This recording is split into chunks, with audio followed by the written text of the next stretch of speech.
I cried today. I literally cried.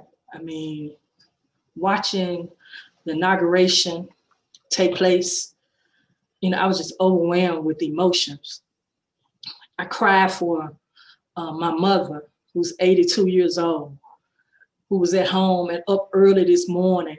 They woke me up to tell me to get ready for the inauguration because she was so excited. I cried for all of the people, that have succumbed to the coronavirus, and all the people that's lost their jobs and their homes, and threatening foreclosure, and going to food banks because, we had a leader and leadership that inherently neglected our country, all under a false notion or premises of bipartisan disagreement, and they can't believe on one collective effort to serve the people that they swore and voted them into these offices to serve. And I cried today.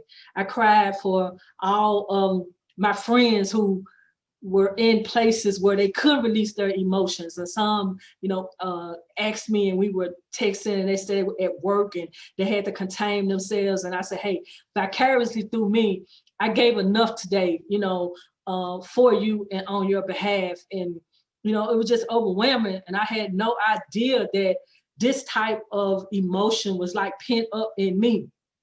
And as a coronavirus survivor, one who's still dealing with post-coronavirus issues, right? And having a president or individuals mock and make fun of this to say that it's not real.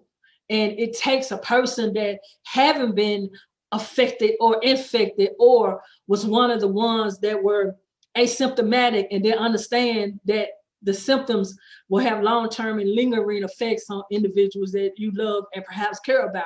And for individuals that lost and died. I've had friends, fortunately, no relatives, but friends that have died for coronavirus.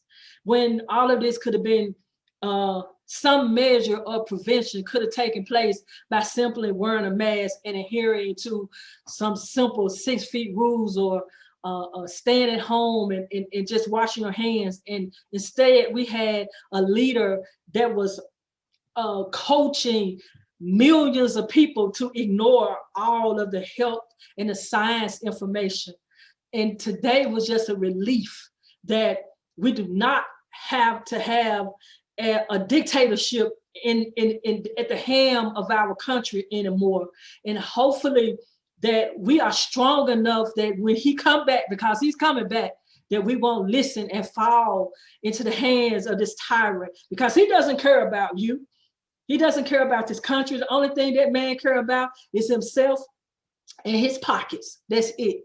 He's a shrewd businessman that had no business, with no experience, ever being put in the position of the presidency. So I think our Democratic Party and the Republican Party have to take ownership of failure of people as a government of the United States. So, I just wanted to share that today. And, it's just been an emotional day for me. I haven't really been able to get much done because I was kind of glued to my TV and just soaking all this in. And, it had nothing to do with about we still making history with the first woman of color of African Jamaican descent and Asian and Indian descent. I'm sorry.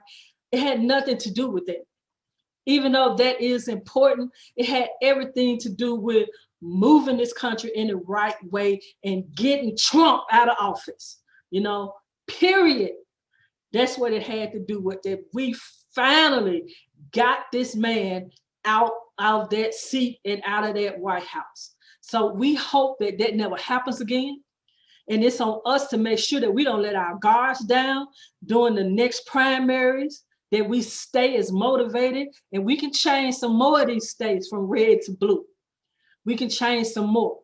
So, I'm out of here. And that's all I wanted to jump on here and say. And I hope, that you cried today too. It's okay.